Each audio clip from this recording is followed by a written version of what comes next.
Ma copine a déclaré, faisons semblant de rompre pendant une semaine. Je veux juste voir comment mes amis vont réagir. Au troisième jour, elle a posté une photo d'elle en train de se blottir contre un autre gars. Voilà ce qui m'a manqué, a-t-elle écrit. Alors j'ai pris ma revanche, brutale. Et maintenant, elle me supplie de lui pardonner. Ça va être très long, alors prenez du popcorn ou ce que vous voulez. Il faut que je sorte tout ça de ma poitrine, parce qu'honnêtement, je suis encore en train de digérer tout ce qui s'est passé. Alors, voici où ça devient intéressant. Non, attendez, je vais reculer un peu, parce que vous avez besoin de tout le contexte pour comprendre pourquoi ce que j'ai fait était si satisfaisant. Moi, homme de 32 ans, je travaille comme inspecteur de bâtiment pour le comté. En gros, je m'assure que les entrepreneurs ne bâclent pas le travail et que les bâtiments ne risquent pas de s'effondrer. Ce n'est pas glamour, mais c'est plutôt bien payé, et j'ai de bons avantages. En réalité, le boulot est plutôt cool quand on y pense. Je passe mes journées à coincer des gens qui essaient de tricher, ce qui s'est avéré être un bon entraînement pour ce qui allait arriver. Je suis en couple avec ma copine Allison, une femme de 28 ans, depuis presque 2 ans. Nous vivons ensemble depuis 8 mois dans un bel appartement de 2 pièces au centre-ville. On l'a trouvé sur Craigslist, ce qui a été un cauchemar, mais l'emplacement est parfait, à distance de marche de nos 2 boulots et d'un super resto de tacos qui fait des promotions à 2 $ le mardi. Elle a 29 ans, travaille dans une boîte de marketing appelée Creative Solutions ou un autre nom générique du genre, où elle s'occupe des réseaux sociaux pour des entreprises locales. Elle parle toujours d'engagement, de métriques et de synergie de marque. Honnêtement, la moitié du temps, je ne comprenais rien à ce qu'elle disait, mais elle semblait passionnée. Tout semblait normal, vraiment normal. On avait nos petites routines, on parlait de fiançailles un jour, tout le paquet. Je croyais connaître cette femme par cœur. C'était un mardi soir de mars. Je préparais le dîner, rien de spécial, juste du poulet et du riz, parce que j'essayais d'économiser. Mon grand-père est décédé il y a 6 mois et m'a légué sa maison, mais il y a toutes ces complications juridiques autour de la succession qui traînent depuis une éternité. La maison est dans une banlieue agréable, à environ 20 minutes de la ville, 3 chambres, un grand jardin, probablement une valeur d'environ 180 000 $. Mais mon oncle conteste le testament parce qu'il pense mériter la moitié, alors on a dû prendre des avocats, et tout ça a été un vrai bordel.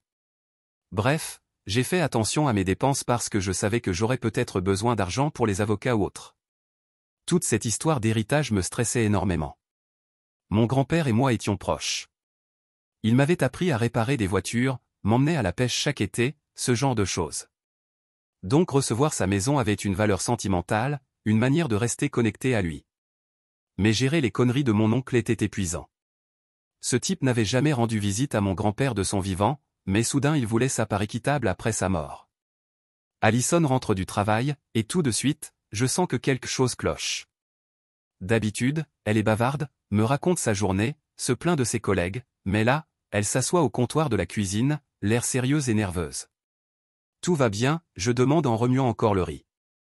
C'est là qu'elle lâche la bombe, je pense qu'on devrait faire une pause, genre faire semblant qu'on a rompu pendant une semaine. Je me suis littéralement arrêté de remuer, figé là avec la cuillère en main comme un idiot. Quoi? Pas pour de vrai, dit-elle rapidement, juste un test, une semaine de séparation pour voir ce que ça fait, pour être sûr qu'on est fait l'un pour l'autre. Je ne suis pas le couteau le plus aiguisé du tiroir en matière de relations, mais mon instinct m'a tout de suite dit que quelque chose clochait. On aurait dit qu'elle voulait essayer quelqu'un d'autre sans techniquement tromper. D'où ça sort, ça, je demande. Elle part dans une histoire à propos de son amie Megan qui a fait ça avec son copain et que ça les avait rapprochés. Que c'est comme appuyer sur un bouton de réinitialisation dans une relation. Elle voyait une thérapeute depuis quelques mois, ce que je soutenais parce que la santé mentale est importante, alors je me suis dit que ça venait peut-être de là. On s'est disputé pendant une 20aine de minutes. Enfin, moi je posais des questions, et elle avait une réponse à tout. J'ai fini par comprendre qu'elle ne demandait pas mon avis. Elle m'annonçait que c'était décidé. Si c'est ce que tu veux, j'ai dit. Mais voilà, ça aurait dû être un énorme signal d'alarme. Elle avait l'air déçue que j'accepte, comme si elle voulait que je me batte pour elle ou que je la supplie de ne pas le faire. On a fixé des règles, une semaine sans contact, sauf pour les trucs liés à l'appart. Elle irait dormir chez Megan. Et après 7 jours, on en reparlerait. Elle a fait sa valise ce soir-là et est partie. Honnêtement, les 2 premiers jours étaient plutôt agréables. J'ai mieux dormi, rattraper quelques séries qu'elle détestait. Il y a cette série documentaire sur les catastrophes de construction qu'elle a toujours trouvée déprimante, mais que je trouve fascinante. J'ai appelé mon frère qui vit en Arizona, on a parlé pendant environ 2 heures de tout et de rien, de son nouveau travail, de la situation avec la maison de mon grand-père, de la question de savoir si je devrais prendre un chien une fois que tout serait réglé. C'était paisible. Mon frère m'a même demandé où était Allison, et quand je lui ai expliqué cette histoire de pause dans la relation, il est resté silencieux 1 minute, puis il a dit « Mec, ça ressemble à de la manipulation pure et simple. » Mon frère n'est pas du genre à donner des conseils de couple, il est divorcé depuis 3 ans et dit qu'il en a fini avec les femmes pour de bon. Mais il y avait quelque chose dans sa voix qui m'a fait penser que je n'étais peut-être pas fou de trouver ça bizarre. J'ai aussi pu manger ce que je voulais sans négociation, pizza 3 soirs d'affilée, bien sûr, des céréales au dîner, pourquoi pas. Des petites choses, mais ça m'a rappelé ce que c'était que d'exister sans toujours devoir prendre en compte les préférences de quelqu'un d'autre. Puis arriva le 3e jour. Je mangeais mon déjeuner à mon bureau en faisant défiler Instagram. Ne me jugez pas, je m'ennuyais. Et c'est là que je l'ai vue. Une photo d'Allison, blottie sur un canapé avec un gars que je n'avais jamais vu.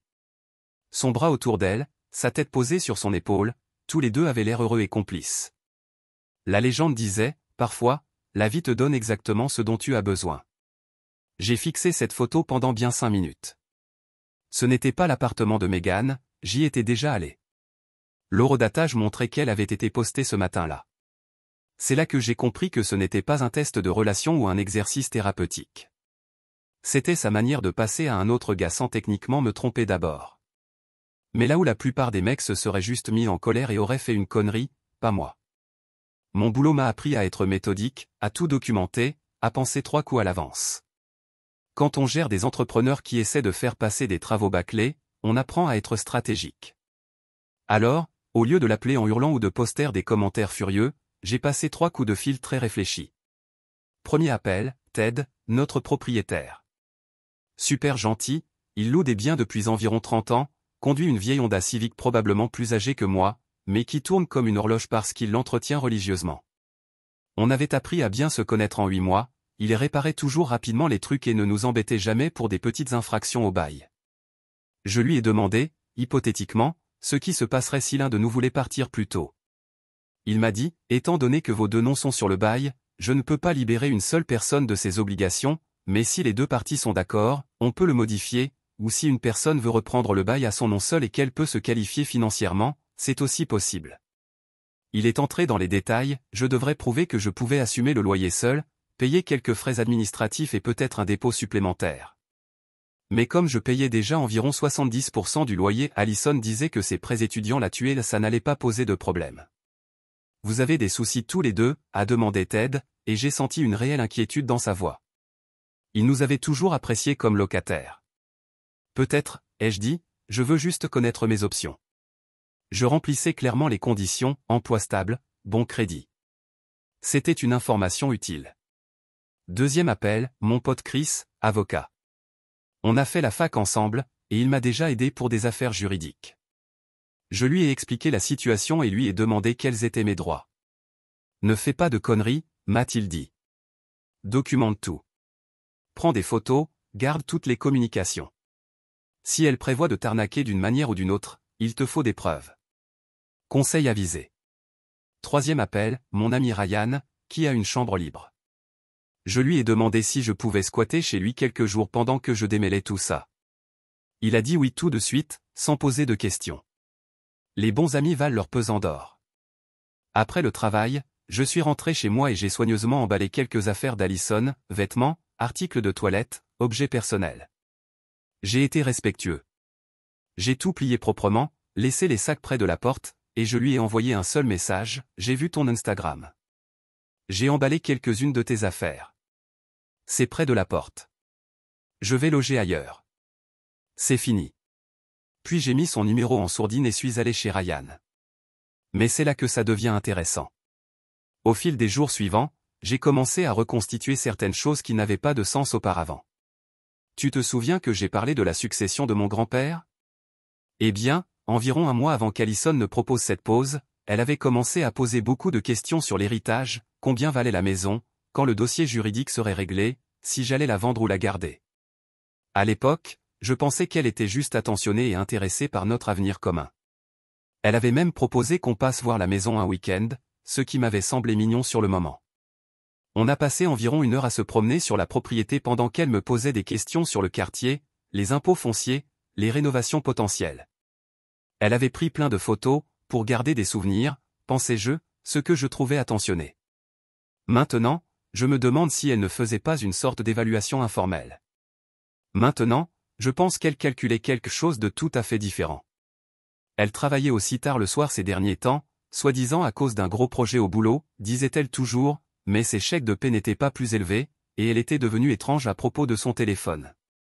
Avant, elle le laissait traîner partout, mais dernièrement, elle l'emmenait avec elle aux toilettes, le gardait retourner pendant le dîner, ce genre de choses. Et il y avait eu cette nuit, il y a environ 3 semaines, où son téléphone n'arrêtait pas de vibrer pendant un film qu'on regardait ensemble. En plaisantant, j'avais tendu la main pour le lui passer, et elle avait littéralement bondi à travers le canapé pour le récupérer. Elle avait d'abord dit que c'était probablement des messages liés au travail, mais elle était clairement troublée. Alors j'ai commencé à creuser un peu, rien de trop intrusif ni de malsain, juste en prêtant attention à des détails que j'avais ignorés auparavant. Je me suis souvenu que le gars sur la photo Instagram me semblait familier. Ça m'a pris un moment, mais j'ai fini par le replacer. Il était à cette soirée de travail à laquelle elle m'avait traîné il y a environ 2 mois. Elle me l'avait présenté comme Jordan, de l'équipe digitale, et ils avaient parlé ensemble pendant une bonne heure, tandis que je faisais la conversation maladroitement avec son patron. Les pièces du puzzle commençaient à s'assembler. Ce n'était pas une décision spontanée. Elle préparait ça depuis des semaines, peut-être même des mois. Mais j'avais besoin de plus d'informations avant de faire mon prochain mouvement. D'accord, je sais que ça peut paraître mesquin, mais j'ai commencé à faire attention à des choses que j'avais ignorées jusque-là. Par exemple, Allison avait cette habitude de laisser son ordinateur portable ouvert quand elle allait prendre sa douche ou autre. Je n'avais jamais fouillé auparavant parce que j'avais confiance en elle. Mais la confiance, c'était fini. La fois suivante où je suis retourné à l'appartement pour récupérer d'autres affaires, elle était toujours chez Megan. J'ai remarqué que son ordinateur portable était encore là. Elle avait visiblement emporté son ordi de travail, mais laissé son appareil personnel. Je n'en suis pas fier, mais j'ai regardé son historique de navigation et, putain, ce que j'ai découvert était pire que ce que je craignais. Profil de rencontre, plusieurs, tous créés il y a environ 6 semaines, pile au moment où elle avait commencé à poser des questions sur mon héritage. Son profil disait qu'elle était récemment célibataire et qu'elle explorait de nouvelles connexions. Mais ce n'était même pas le pire. J'ai trouvé des brouillons de mails, des messages qu'elle avait écrits sans les envoyer, adressés à son amie Jessica, pas Megan. Elle y parlait de la façon dont elle planifiait sa stratégie de sortie et qu'elle devait assurer son avenir financier avant de rompre avec moi. Un brouillon disait littéralement, une fois que les histoires d'héritage seront réglées et que je saurai ce qu'il vaut vraiment, je déciderai si ça vaut le coup de rester ou si je devrais juste prendre ce que je peux et partir avec Jordan. Prendre ce qu'elle peut? Qu'est-ce que ça voulait dire, bordel? Il y avait un autre brouillon encore pire, le timing doit être parfait. Si je peux être ajouté au bail de la maison de son grand-père ou être sur un de ses comptes avant de faire mon coup, ce serait idéal. Mais sinon, je dois au moins documenter tout ce qu'on a partagé financièrement pour pouvoir réclamer une compensation plus tard. Ce n'était pas seulement de l'infidélité. C'était carrément un plan financier pour m'extorquer de l'argent. J'ai fait des captures d'écran de tout, je les ai envoyées sur un cloud, puis j'ai effacé l'historique du navigateur pour qu'elle ne sache pas que j'avais vu ça. Mes mains tremblaient pendant que je faisais ça. Je savais que notre relation avait des problèmes, mais ce niveau de manipulation calculé dépassait tout ce que j'aurais pu imaginer. Il y avait aussi des recherches Google dans son historique qui m'ont glacé le sang, conditions du mariage de fait, droits financiers après une cohabitation, comment réclamer des biens partagés après une rupture. Tout avait été recherché dans le dernier mois. Mais je n'avais pas fini mon enquête. J'ai appelé mon pote Mike qui travaille au tribunal. L'un des avantages d'être inspecteur des bâtiments, c'est que tu connais du monde dans tous les services municipaux. Mike est un gars plus âgé, probablement proche de la retraite, qui a vu toutes les formes possibles de paperasserie administrative. On avait déjà bossé ensemble sur des problèmes de permis, et il avait toujours été franc avec moi. Je lui ai demandé de vérifier si quelqu'un avait fait des demandes concernant la succession de mon grand-père. Je lui ai dit que je craignais un vol d'identité ou quelque chose du genre, ce qui n'était pas entièrement un mensonge. 2 jours plus tard, il me rappelle. Mec, c'est bizarre, mais quelqu'un a appelé le bureau des successions pour se renseigner sur ton dossier. Une femme nommée Alison Parker. Elle a dit qu'elle était ta fiancée et qu'elle avait besoin d'informations pour des raisons de planification financière. Mon sang s'est glacé. Nous n'étions pas fiancés. On n'avait même jamais sérieusement parlé de mariage, à part quelques vagues allusions. Elle n'avait aucun droit légal d'obtenir des informations sur la succession. Mais plus important encore, cela signifiait qu'elle menait activement une enquête sur ma situation financière dans mon dos. Quel genre d'informations demandait-elle, ai-je demandé. La valeur du bien, les délais de règlement, s'il y avait des dettes liées à la succession, des choses très précises. Le greffier qui lui avait parlé a dit qu'elle semblait en savoir beaucoup sur le droit des successions pour quelqu'un qui n'était pas avocate. Ça m'a fait me demander si elle avait fait des recherches en ligne ou si quelqu'un la conseillait. Dans les deux cas, c'était sérieusement tordu. C'est là que j'ai compris que ce n'était pas juste qu'elle veuille sortir avec un autre gars. Il s'agissait d'argent. Elle s'était positionnée pour encaisser sur mon héritage ou s'emparer de tout ce qu'elle pourrait emporter en partant. Là, j'étais en colère, mais j'étais aussi concentré. Elle voulait jouer à des jeux. Très bien. Mais elle s'en prenait au mauvais mec. Il était temps de jouer aux échecs pendant qu'elle jouait aux dames. C'est là que j'ai commencé à devenir stratégique. Alison pensait qu'elle avait affaire à un mec au cœur brisé qui allait juste se laisser faire et la laisser prendre ce qu'elle voulait. Elle allait bientôt apprendre le contraire. La première chose que j'ai faite, c'est sécuriser tout ce qui était financier. J'ai changé tous mes mots de passe, transféré mon argent vers des comptes qu'elle ne connaissait pas, documenté chaque dépense partagée qu'on avait eue au cours des 8 derniers mois. Je suis aussi allé à la banque pour m'assurer qu'elle ne puisse accéder à aucun de mes comptes. Apparemment, elle avait essayé de se renseigner sur nos finances communes quelques semaines plus tôt, ce que j'ai appris à ce moment-là, puisque nous n'avions aucun compte commun. L'histoire de la banque était particulièrement troublante. La guichetière, une gentille dame plus âgée nommée Dorothy, que j'avais déjà rencontrée, m'a pris à part et m'a chuchoté, « Mon chéri, ta copine est venue ici il y a environ 2 semaines pour demander à être ajoutée à tes comptes. Elle a dit que vous alliez bientôt vous marier et qu'elle voulait simplifier vos finances. » Elle lui avait répondu qu'il lui faudrait ma présence physique avec des justificatifs appropriés, mais elle avait trouvé Alison plutôt insistante. Insistante, ouais, ça correspondait bien. J'ai aussi découvert qu'elle s'était rendue à ma coopérative de crédit pour poser des questions similaires. Dieu merci, les 2 établissements avaient de bons protocoles de sécurité. Mais cela m'a fait prendre conscience jusqu'où elle était prête à aller. Ensuite, je suis retourné voir Ted, le propriétaire, avec une proposition. Je lui ai dit que je voulais reprendre le bail à mon nom seul, et que j'étais prêt à payer un supplément pour ce privilège, nouveau dépôt, frais administratifs, tout ce qu'il voulait. Il a été d'accord, étant donné que j'étais un locataire fiable. Mais voici le point essentiel, je n'en ai rien dit à Alison. Je l'ai laissé croire qu'elle avait encore du pouvoir. Pendant ce temps, elle essayait de me recontacter. J'avais débloqué son numéro après quelques jours, tout en gardant des captures d'écran de tout, bien entendu.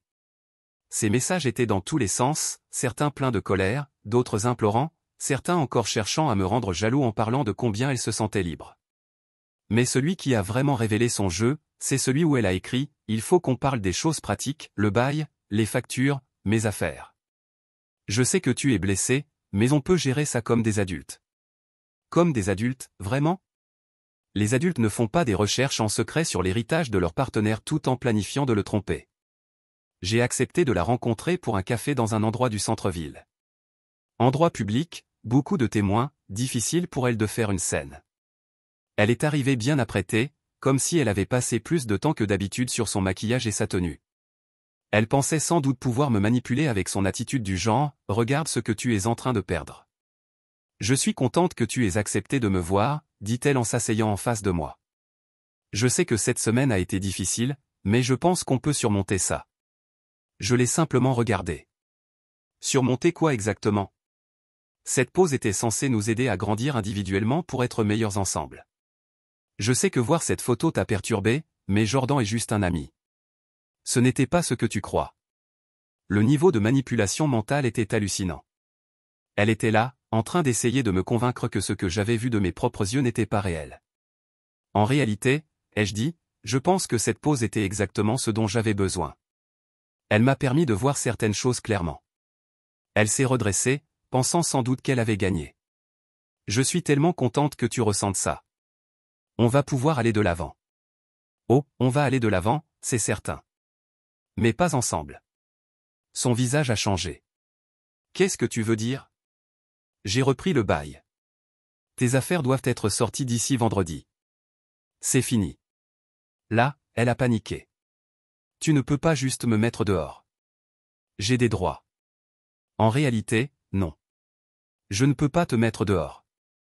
Mais je peux choisir de ne pas renouveler un bail avec toi. Ted a été très clair sur les options. C'est à ce moment-là qu'elle a montré son vrai visage. L'acte de fille douce et repentante est tombé. C'est ridicule. On a des dépenses partagées, des biens communs. Tu ne peux pas mettre fin à une relation de 2 ans pour une erreur. Des biens communs, ai-je demandé. Comme quoi? La caution, pour commencer. Et j'ai contribué à l'épicerie, aux factures. Ah, voilà. Elle voulait de l'argent. J'ai tous les relevés, ai-je dit calmement. Tu peux avoir les documents de ce qui t'est dû.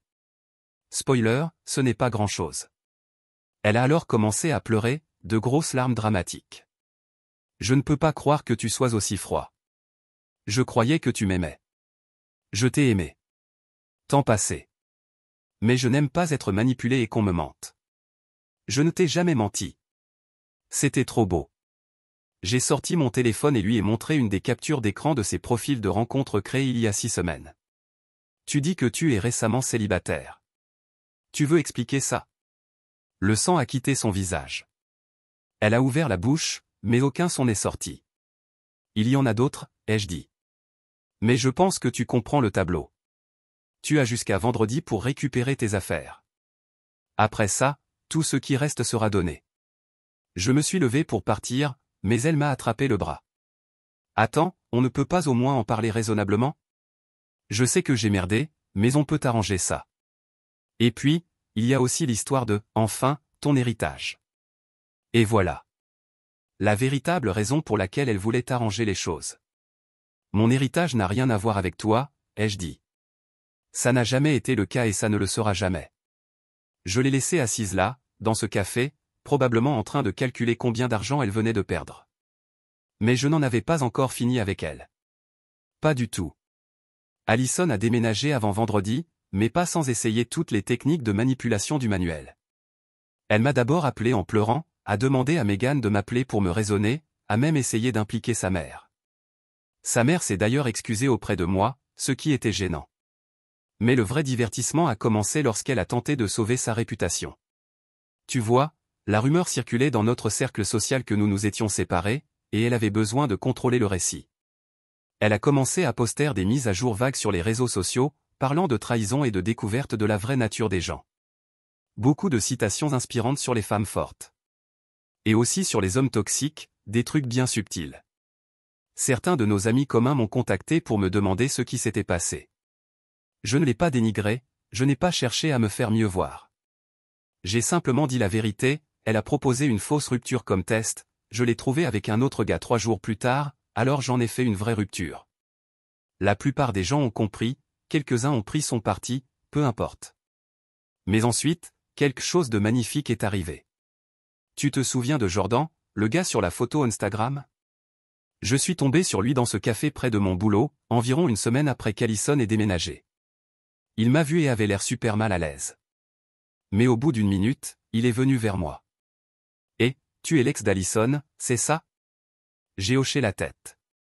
Écoute mec, je veux juste que tu saches que je n'avais aucune idée qu'elle avait un copain quand on a commencé à se parler. Elle m'a dit qu'elle était célibataire. Il avait l'air sincère, peut-être un peu coupable. Je l'ai cru. Depuis quand vous parlez, ai-je demandé. Environ 1 mois, a-t-il répondu. On bosse dans le même immeuble, pas dans la même boîte, mais on se croisait dans le hall. Elle m'a proposé un café il y a 1 mois. Juste au moment où elle avait commencé à poser des questions sur mon héritage.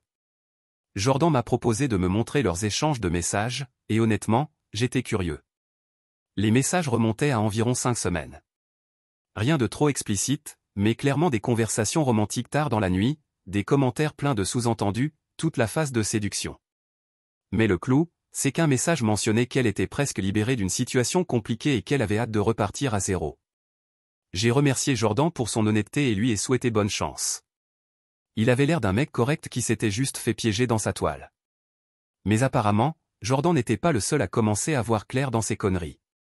Quelques jours plus tard, j'ai reçu un appel d'Eric, un des ex d'Allison avant moi. On s'était croisés quelques fois à des soirées, mais on ne se connaissait pas vraiment. Et, j'ai entendu dire que toi et Allison, c'était fini, m'a-t-il dit. On peut prendre une bière? Je pense qu'on devrait parler.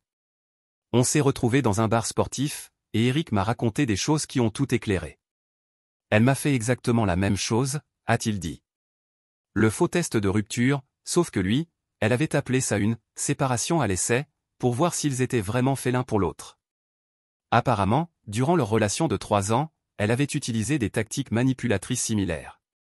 Elle créait de fausses urgences pour tester sa loyauté, provoquait des disputes juste pour voir s'il se battrait pour la relation, et toujours, il y avait un autre gars qui attendait en coulisses. Le coup de grâce, c'est quand elle avait mis en scène une crise familiale alors qu'elle était censée être hors de la ville. Eric a continué, j'ai conduit pendant 4 heures pour aller l'aider, pour découvrir qu'elle m'avait menti, qu'elle était à la maison tout ce temps, juste pour tester si j'étais prêt à tout laisser tomber pour elle. Mais voilà le plus intéressant, Eric a aussi mentionné qu'à la fin de leur relation, elle avait essayé d'obtenir des informations sur ses finances. Elle lui avait posé des questions sur ses économies, l'argent de sa famille, et s'il attendait un héritage. Elle a un schéma, a-t-il dit. Elle repère des gars qui semblent stables et prospères, puis elle essaie de déterminer ce qu'ils valent. Si l'argent n'est pas là où si elle trouve mieux, elle crée un drame pour justifier son départ. C'était plus grand que ce que je pensais. Allison n'était pas juste une infidèle ou une manipulatrice. C'était carrément une prédatrice financière. Mais Eric avait encore plus à me dire. Apparemment, il était resté en contact avec certains de ses autres ex au fil des années. Petite ville, tout le monde connaît tout le monde, et le schéma était toujours le même. Elle avait fait ça à au moins 3 autres gars avant moi. Il y avait ce type, Marcus, avec qui elle était sortie pendant environ 6 mois, a raconté Eric. Elle avait appris que sa famille avait de l'argent, avait commencé à pousser pour qu'ils emménagent ensemble, voulait être ajoutée au bail et au compte bancaire. Quand il avait dit que c'était trop tôt, elle avait provoqué une dispute et l'avait quitté pour un autre gars avec qui elle parlait déjà. Mon sang bouillait, mais j'étais aussi impressionné d'une manière tordue. Ce n'était pas du hasard ni de l'émotion. C'était systématique. Elle montait une arnaque longue durée à chaque mec qu'elle fréquentait. Mais si elle pensait que j'allais être une victime de plus, elle se trompait lourdement. À ce stade, j'avais assez d'informations pour détruire Allison complètement. Mais je voulais être intelligent. Aucun intérêt à tout brûler si ça ne faisait que me faire passer pour un mec rancunier. Mais elle a commis une erreur cruciale.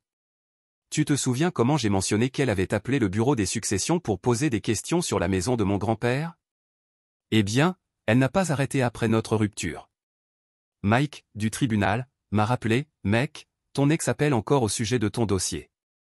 Maintenant, elle affirme que tu lui dois de l'argent pour des dépenses partagées, et elle dit avoir besoin d'informations sur l'héritage pour des raisons juridiques. Là, elle avait franchi la ligne. Elle essayait carrément de faire valoir un droit sur de l'argent qui n'avait rien à voir avec elle, de l'argent qui appartenait légitimement à ma famille et à moi. Mais c'est encore pire. Elle avait aussi commencé à dire aux gens que je lui avais volé de l'argent, que je l'avais mise dehors sans lui rendre ce qu'elle avait contribué à notre vie commune. Apparemment, Megan avait raconté ça à quelqu'un, qui l'avait dit à quelqu'un d'autre, qui me l'avait dit à son tour. Allison envisageait sérieusement une action en justice pour récupérer ce qu'elle pensait lui revenir. Une action en justice? Pourquoi? L'épicerie et les factures d'électricité qu'on avait partagées quand on vivait ensemble?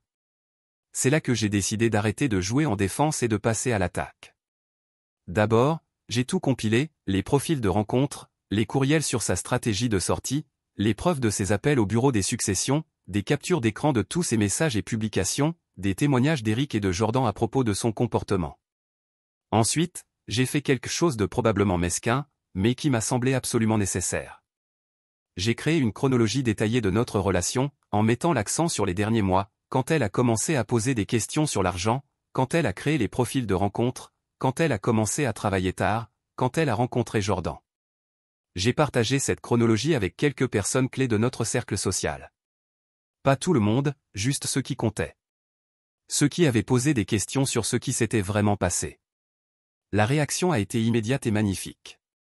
Soudain, Le récit d'Allison selon lequel elle était la femme trahie a commencé à s'effondrer. Des gens ont commencé à partager leurs propres histoires à propos de choses étranges qu'elle avait dites ou faites. Jessica, sa véritable amie proche pas Megan, a admis qu'Allison lui avait demandé conseil sur les stratégies de sortie dans une relation et comment se protéger financièrement quand on sort avec quelqu'un. Megan, qui était censée héberger Allison pendant notre pause, a dit à quelqu'un qu'en réalité, Allison n'avait dormi chez elle qu'une seule nuit. Le reste de la semaine, elle était chez Jordan. Mais le vrai coup de grâce est venu d'une source inattendue. Marcus, le gars dont Eric m'avait parlé, m'a contacté via Facebook. Il avait entendu parler de la dernière victime d'Allison moi par le bouche à oreille et voulait me raconter son histoire. Non seulement elle avait essayé de le manipuler financièrement, mais elle lui avait aussi fait le coup du faux test de rupture. Et quand ça n'avait pas marché, elle était allée jusqu'à prétendre qu'ils étaient mariés de fait et qu'elle avait droit à la moitié de ses biens. Il avait dû faire appel à un avocat pour qu'elle arrête de le harceler. Elle a fait ça à au moins 6 mecs que je connais, m'a dit Marcus. Il y a tout un groupe d'entre nous qui restons en contact juste pour prévenir les autres. On s'appelle le Club des survivants d'Allison. Le Club des survivants d'Allison. Je ne pourrais pas inventer un truc pareil. Marcus m'a mis en relation avec les autres gars, et leurs témoignages étaient tous étrangement similaires. Elle repérait des hommes stables et prospères, les couvrait d'amour pendant quelques mois, puis commençait à sonder leur situation financière. S'ils semblaient être de bonnes cibles, elle poussait à l'engagement et aux finances communes. Sinon, elle créait du drame et passait au suivant. Mais là où ça devient vraiment intéressant, c'est que l'un des gars, David, était avocat. Et il documentait le comportement d'Allison depuis des années, attendant le bon moment pour agir. Ce qu'elle fait pourrait bien être illégal, m'a dit David. C'est une forme de fraude. Elle utilise la tromperie pour obtenir de l'argent et des avantages financiers auprès d'hommes. Si on peut prouver que c'est intentionnel et systématique, on pourrait avoir un dossier. Un dossier? Une vraie affaire juridique? Je n'étais pas sûr de vouloir aller jusque-là, mais c'était bon à savoir que l'option existait. Pendant ce temps, la réputation d'Allison s'effondrait en temps réel. La rumeur était arrivée jusqu'à son lieu de travail à propos du fait qu'elle fréquentait plusieurs hommes pendant qu'elle était en couple. Jordan travaillait dans le même immeuble, tu te souviens, et son patron n'a pas du tout apprécié. Ses publications sur les réseaux sociaux étaient passées de vagues messages inspirants à des messages de plus en plus désespérés. Beaucoup de trucs sur les « à terre » et les gens qui ne supportent pas les femmes fortes. Mais le meilleur, c'était de l'avoir réalisé que ses tactiques habituelles ne fonctionnaient plus. Elle a essayé de m'appeler encore plusieurs fois, alternant entre colère et supplication. Quand je ne répondais pas, elle a tenté de faire passer des messages par d'autres personnes. Rien n'a marché. Le pont était brûlé, et c'est moi qui avais craqué l'allumette. Tu te rappelles que j'ai mentionné qu'Allison envisageait des poursuites juridiques contre moi? Eh bien, elle l'a vraiment fait. Enfin, en quelque sorte. Environ 3 semaines après son déménagement, j'ai reçu une lettre d'un avocat me réclamant $3200 pour des dépenses partagées et des dommages liés à la rupture anticipée du bail. $3200 pour une relation où elle avait contribué, peut-être, à peine $400 pour l'épicerie et les charges en 8 mois. Mais cette lettre d'avocat, c'était la meilleure chose qui pouvait m'arriver, car elle me donnait une base légale pour riposter avec tout ce que j'avais. J'ai transmis la lettre à Chris, mon ami avocat, avec toute la documentation que j'avais rassemblée, les profils de rencontres, les brouillons de courriel sur sa stratégie de sortie, les preuves de ses appels au bureau des successions, les témoignages de ses ex. Chris riait presque en me rappelant, c'est la menace légale la plus faible que j'ai jamais vue, a-t-il dit. Mais si elle veut jouer au tribunal, on peut très bien jouer au tribunal. Il a rédigé une réponse qui était, franchement, un chef-d'œuvre de démolition juridique. Elle détaillait les manipulations financières d'Allison, ses tentatives d'accès à des informations sur mon héritage, la création de profils de rencontres alors qu'elle était toujours en couple avec moi, et son historique de comportement similaire avec d'autres partenaires.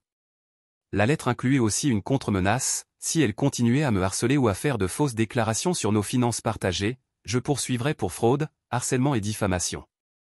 Mais le clou du spectacle, c'était le dernier paragraphe, qu'il informait que j'étais prêt à transmettre mon dossier à son employeur, car son comportement pouvait constituer un schéma de fraude financière qui nuirait à l'image de leur entreprise. Son avocat a appelé Chris dans les 48 heures pour retirer la lettre de mise en demeure. Mais je n'en avais pas encore fini. Tu vois, je gardais une dernière munition en réserve. Tu te souviens qu'Allison avait appelé le bureau des successions en prétendant être ma fiancée? Eh bien, Usurper un statut juridique pour obtenir des informations confidentielles est en réalité un crime. Je ne voulais pas porter plainte, mais je voulais qu'elle sache que je le pouvais, si elle continuait à me pousser. Alors j'ai demandé à Chris d'envoyer une dernière lettre. Celle-ci était courte et précise, tout contact futur de sa part ou de la part de ses représentants serait considéré comme du harcèlement, et toute tentative d'accès à mes informations financières ou juridiques entraînerait des poursuites pénales. L'effet a été immédiat et total. Tout contact a cessé. Ces publications sur les réseaux sociaux à mon sujet ont cessé. Même les tentatives indirectes de collecter des informations via des amis communs ont pris fin. Mais l'histoire ne s'arrête pas là. Quelques mois plus tard, j'ai appris par le bouche à oreille qu'Allison avait déménagé dans une autre ville. Apparemment, sa réputation était tellement détruite localement qu'elle avait décidé de repartir à zéro ailleurs. Jordan, quant à lui, avait évité une sacrée catastrophe. Après avoir découvert son passé, il avait mis fin à leur relation immédiatement et m'avait même remercié de l'avoir aidé à comprendre à qui il avait affaire. Sa situation professionnelle à elle ne s'était pas bien terminée non plus. Même si je n'ai jamais contacté son employeur, le drame avec Jordan qui travaillait dans le même immeuble avait généré suffisamment de rumeurs au bureau pour que son patron commence à remettre en question son jugement et son professionnalisme. Quant à moi, eh bien, la succession de mon grand-père a enfin été réglée. Et disons simplement qu'Allison a manqué bien plus d'argent qu'elle n'aurait jamais pu l'imaginer. Pas que cet argent lui ait jamais appartenu, mais quand même.